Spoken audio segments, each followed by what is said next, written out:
Assalamualaikum warahmatullahi wabarakatuh. Selamat siang Sobat Pos dimanapun rekan-rekan berada. Semoga selalu dalam keadaan sehat walafiat. Untuk sesi pos pada siang hari ini akan disampaikan oleh Bapak Joko Pranoto. Beliau merupakan General Manager dari Refinery Unit 4 Cilacap dengan topik yaitu RU4 Against COVID-19 by Aligning Business, Health, and Work-Life Balance. Perkenalkanlah saya Karina Haryani dari RU4 Cilacap akan menjadi moderator selama sesi pos pada siang hari ini. Sebelum kita masuk ke dalam sesi utama, saya perlu sampaikan bagi para peserta pos yang akan menyampaikan pertanyaan pada Pak Joko untuk selama sesi pos pada siang hari ini, dapat mengisi pada di kolom chat dengan format nama, asal fungsi, dan juga pertanyaannya. Langsung saja kita masuk ke sesi utama, yaitu penyampaian materi oleh Pak Joko Pranoto. Beliau sudah hadir bersama kita saat ini. Selamat siang Pak Joko. Siang Mbak Karin, Assalamualaikum warahmatullahi wabarakatuh. Waalaikumsalam warahmatullahi wabarakatuh. Semoga sehat selalu ya Pak Joko ya. Amin, amin. Semoga Mbak Karin dan seluruh pekerja Pertamina juga selalu sehat. Amin, amin ya rabbal alamin. Pak Joko, pandemi COVID-19 ini Pak sudah hampir 6 bulan. Kita sudah menghitung, sudah 6 bulan kita rasakan di masyarakat Indonesia. Dan juga itu memberikan dampak yang sangat luar biasa bagi perekonomian Indonesia dan juga bagi roda bisnis perusahaan dan termasuk Pertamina. Khususnya malah Pertamina RU4 Cilacap juga merasakan dampak yang luar biasa Pak. Tapi alhamdulillahnya untuk selama 6 bulan ini Pertamina RU4 Cilacap mampu menghadapi pandemi COVID-19 ini dengan pekerja dan keluarga dalam keadaan sehat walafiat dan juga roda bisnis perusahaan juga berjalan dengan lancar. Apa ini Pak Joko strategi dari Refinery Unit 4 Cilacap dalam menghadapi pandemi COVID-19 ini Pak Joko?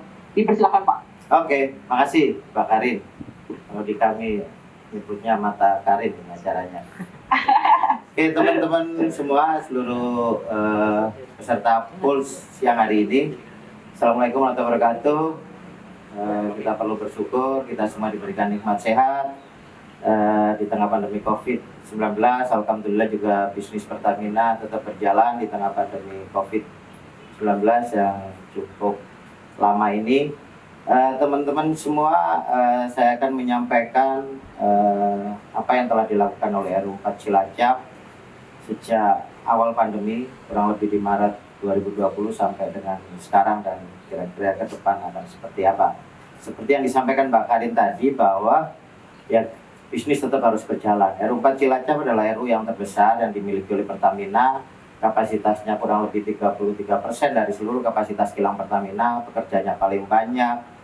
Dan bisnis kilang mungkin agak berbeda dengan bisnis-bisnis yang lain, di mana untuk saat ini ya masih perlu sentuhan dari people langsung in touch di lapangan untuk mengoperasikan kilang, memanage kilang, memelihara kilang dan sebagainya. Sementara ada pandemi COVID-19 yang kita harus pastikan teman-teman pekerja yang berada di kilang Pertamina RU4 tidak tertular COVID, karena kalau itu terjadi maka jumlah pekerja akan berkurang dan proses bisnis akan terganggu. Karena itu siang hari ini saya akan menyampaikan apa yang dilakukan oleh RU4, alignment antara kebutuhan bisnis, kesehatan, dan work-life balance terkait pandemi COVID-19. Oke, ini summary dari apa yang kita lakukan kurang lebih 6 bulan terakhir, dari sejak awal Maret sampai di awal September ini, teman-teman semua. Jadi kita sudah mengeluarkan kurang lebih 24 protokol COVID yang ada di RU4 Cilacap, 7 surat edaran, 10 program stress release, dan alhamdulillah sampai hari ini, kondisi hari ini, kasus yang ada di RU4 Cilacap tidak ada kontak erat, tidak ada suspek, dan tidak ada yang konfirmasi. Kita patut bersyukur, alhamdulillah sampai hari ini semua pekerja, mitra kerja, keluarga besar Pertamina RU4 Cilacap semuanya diberikan kesehatan. Nah, terkait pandemi dan memastikan bisnis perusahaan tetap jalan, kami pakai pola protection level untuk menaikkan level protection dari sistem kontrol, sistem yang dibuat oleh perusahaan untuk mengontrol, memastikan pekerja, mitra kerja, dan keluarganya tetap sehat. Kita susun mulai dari level 0 sampai level 5 peaknya, kemudian pasca new normal mulai kita turunkan levelnya sesuai dengan perkembangan yang ada. Nah, di awal-awal Maret 2020 kita segera bentuk tim Satgas COVID-19, buat surat edaran tentang apa itu COVID, apa yang boleh dan tidak boleh terhadap pekerja dan keluarganya. Kemudian selanjutnya kita tambah lagi protokol-protokol yang lebih detail, bagaimana keluar masuk kilang, bagaimana keluar masuk kantor, bagaimana keluar masuk fasilitas kesehatan, rumah sakit, keluar masuk Komperta, naik turun kapal, bagaimana terima paket, bagaimana mengirim laundry. Kita juga siapkan posko pangan karena kita menghindari teman-teman pekerja dan keluarganya ikut beramai-ramai di pasar gitu kan, lebih banyak di dalam kompleks saja, dan makanya kita siapkan posko laundry, posko pangan. Kita siapkan juga salon tampan karena supaya teman-teman nggak usah antri di salon-salon atau barbershop di luar gitu kan. Termasuk juga BBM, jadi kita siapkan juga BBM dalam kemasan delivery gitu kan, supaya di bulan-bulan awal ketika pandemi lagi puncak-puncaknya, teman-teman pekerja Pertamina dan keluarganya kita sentraliskan, mayoritas tetap tinggal di RDP-nya masing-masing, keluar RDP hanya memang ketika ada keperluan di kantor ataupun di kilang, atau keperluan emergensi lainnya. Selebihnya kita semacam kayak PSBB lokal gitu, semacam lockdown lokal di Komperta Pertamina Cilacap, karena kita mau memastikan pada saat di luar lagi wabah tinggi-tingginya semuanya tetap aman. Kemudian kita juga buat surat edaran bagaimana pekerja atau keluarga yang sedang di luar kota, kalau ada keadaan darurat izin keluar kota bagaimana, kemudian surat edaran pakai APD dan sebagainya. Dan puncaknya adalah ketika di bulan Mei Juni itu level 5. Ini kira-kira kurang lebih ketika puasa. Jadi waktu itu benar-benar di bulan Maret, April, Mei, Juni itu benar-benar almost hampir lockdown lah di Komperta. Tetapi aktivitas di dalam tetap jalan, aktivitas kilang tetap jalan dan sebagainya. Nah, bagaimana mensiasatin ini juga terkait dengan business continuity yang harus tetap jalan. Kita sudah siapkan namanya business continuity plan. Bagaimana managing plan operation dan human resource terkait dengan antisipasi COVID-19 ini. Pada saat terjadi pandemi COVID, demand BBM turun, hasil optimasi di kantor pusat di RU4 Cilacap dilakukan juga. Tidak ada shutdown tapi penurunan kapasitas. Unit tetap jalan, tapi di kapasitas yang diturunkan disesuaikan dengan demand yang ada gitu kan. Kita tetap juga ada inisiatif program untuk membalan antara turunnya demand dengan pendapatan. Ada produk LCO ekspor, kemudian ada kita juga menerima oktan gas komponen yang di luar lagi harganya turun, kita terima untuk nanti kita rilis ke pasar dan sebagainya, termasuk inisiatif-inisiatif yang lain. Nah, bagaimana memastikan itu tetap jalan? Kita sudah petakan posisi-posisi kunci mulai dari top management, operation, maintenance, refinery planning dan bagian yang terkait. Hasil evaluasi kita, jumlah minimum pekerja pada kondisi darurat adalah sekitar 700-an orang versus pada posisi normal operasi kurang lebih 1.100 orang. Nah, 734 orang ini adalah posisi minimum yang kita sudah evaluasi cukup untuk menjalankan operasional kilang dengan beberapa mitigasi tertentu tentunya. Nah, tentunya ketika terjadi sesuatu, ada sebagian pekerja yang terkena COVID, maka kita harus siapkan beberapa skenario. Salah satunya adalah kita siapkan backup position. Jadi teman-teman engineering proses yang dulu pernah dioperasi, itu kita identifikasi masing-masing capability-nya apa. Oh, si A pernah di FOK 1, si B pernah di FOK 2, si C pernah di RFCC dan sebagainya. Itu kita petakan. Teman-teman maintenance yang sekarang ada di engineering, baik di rel maupun di MP juga kita petakan siapa saja yang punya kemampuan di maintenance execution dan seterusnya. Terkumpul ada kurang lebih 234 orang ketika kita perlu backup terhadap teman-teman operasional dan maintenance execution. Nah, kita siapkan teman-teman itu, kita refreshment lagi karena mungkin sudah ada yang 2-3 tahun tidak dioperasi. Kita refresh lagi sesuai dengan basic knowledge yang dibutuhkan. Kita yakinkan sertifikasi yang penting tetap berjalan. Kemudian pelatihan dan upscaling beberapa prosedur operasi untuk memastikan semuanya ready menghadapi kondisi yang terburuk sekalipun. Kemudian skenarionya, jika terjadi sesuatu, maka skenario pertama adalah melakukan replacement dari personal kunci tersebut. Yang skenario kedua, kalau masih eskalasinya naik adalah kita harus melemburkan personel dari shift lain. Kemudian skenario ketiga, mengubah struktur waktu kerja dan seterusnya sampai skenario terjelek kalau kita harus minta bantuan dari RU lain dan sebagainya. Nah, beberapa antisipasi program campaign kita lakukan, ada online broadcast, office banner, mobil campaign. Jadi ada mobil campaign keliling dalam Komperta untuk meyakinkan teman-teman, mengingatkan tetap jaga jarak, pakai masker dan sebagainya. Manajemen campaign, CCA campaign, disinfeksi di head office, kilang, rumah dinas, sarana fasilitas kita lakukan semuanya.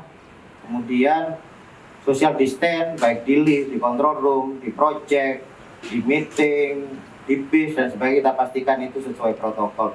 Kemudian daily check up, kita lakukan daily check up tidak hanya di kilang tapi yang di head office juga dilakukan daily check up. Di perumahan juga beberapa pekerjaan kita dilakukan daily check up, ada thermal imaging, ada hand wash, kita juga kasih disinfektan kit, covid kit kepada seluruh pekerja, ada disinfektan portable, ada vitamin, ada madu dan sebagainya, memastikan semua pekerja tetap sehat. Nah, isolation house kita juga siapkan rumah-rumah isolasi kalau memang terjadi sesuatu yang harus kita isolasi. Kemudian pekerja yang dari luar kota harus isolasi mandiri di rumahnya, kita tempelin di depan rumahnya stay at home, tidak menerima tamu dan sebagainya. Jadi semua orang tahu bahwa rumah ini memang tidak boleh berinteraksi dengan tetangganya karena sedang lagi masa karantina. Kemudian kita juga siapkan Pertamina Peduli karena di luar lagi kesulitan. Kita siapkan tim untuk membantu disinfeksi di luar, kemudian pembagian paket sembako, hand sanitizer, fasilitas kesehatan.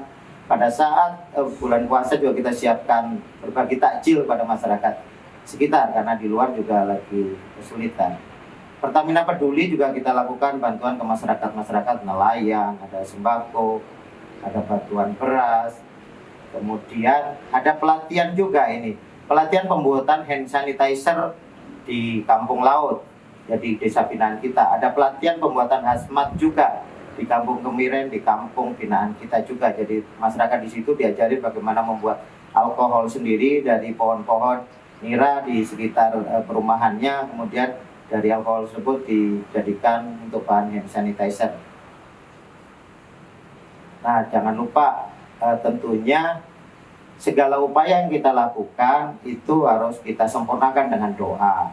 Di setiap event kita perbanyak berdoa, sebelum swab massal juga kita berdoa, baik dari jamaah yang muslim maupun yang Kristen dan sebagainya. Pasca new normal, tentunya kita harus menyesuaikan dengan kondisi yang ada di luar. Karena itu setelah bulan Juni kita banyak siapkan protokol-protokol terkait new normal. Ada izin keluar, bagaimana menerima tamu, tempat ibadah, olahraga new normal. Kemudian kita juga siapkan COVID Ranger, dan terakhir kemarin kita siapkan juga PCR massal. Nah, pada saat new normal maka kita mulai geser dari yang dulunya adalah sistem kontrol, perusahaan banyak mengontrol secara ketat, kita geser penguatannya kepada self control.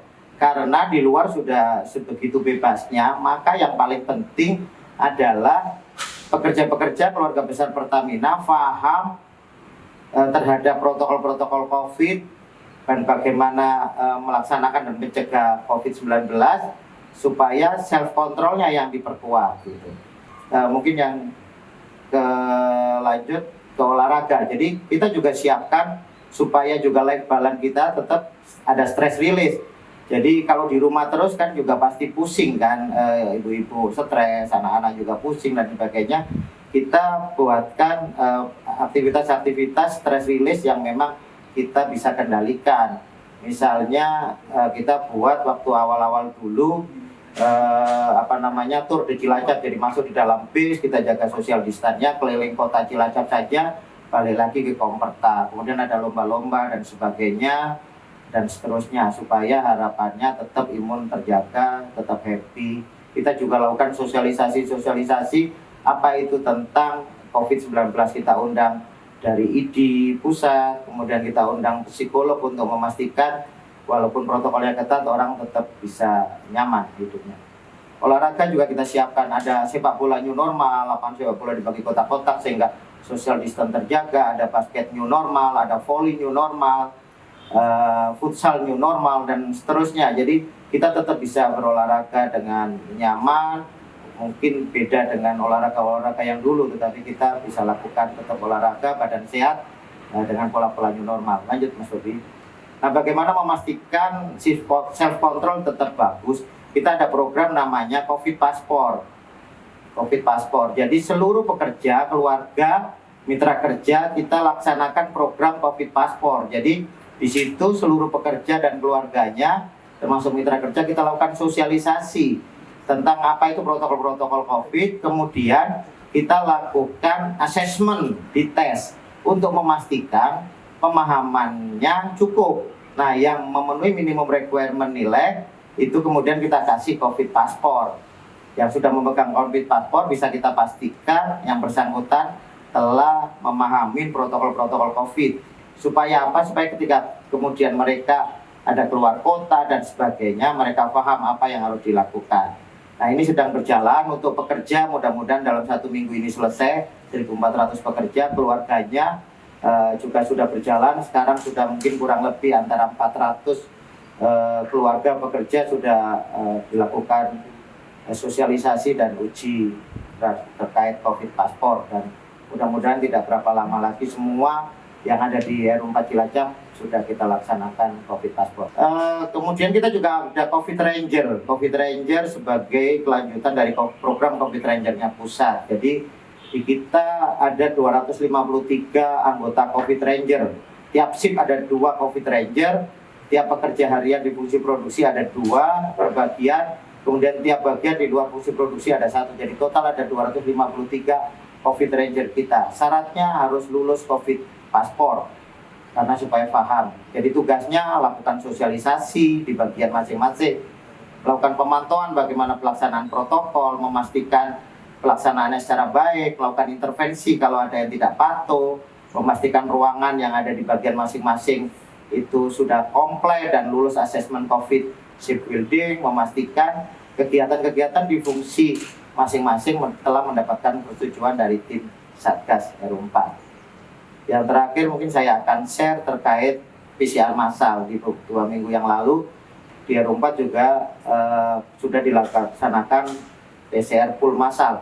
5.240 sampel yang diuji dan alhamdulillah semuanya hasilnya negatif. Ini grafiknya, jadi hari pertama paling banyak karena seluruh shift A, B, C, D kita lakukan swab massal. Kemudian hari selanjutnya adalah teman-teman yang harian, termasuk teman-teman yang work from home kita ambil di hari terakhir. Alhamdulillah hasilnya semuanya negatif. Mudah-mudahan kita bisa pertahankan terus ke depan.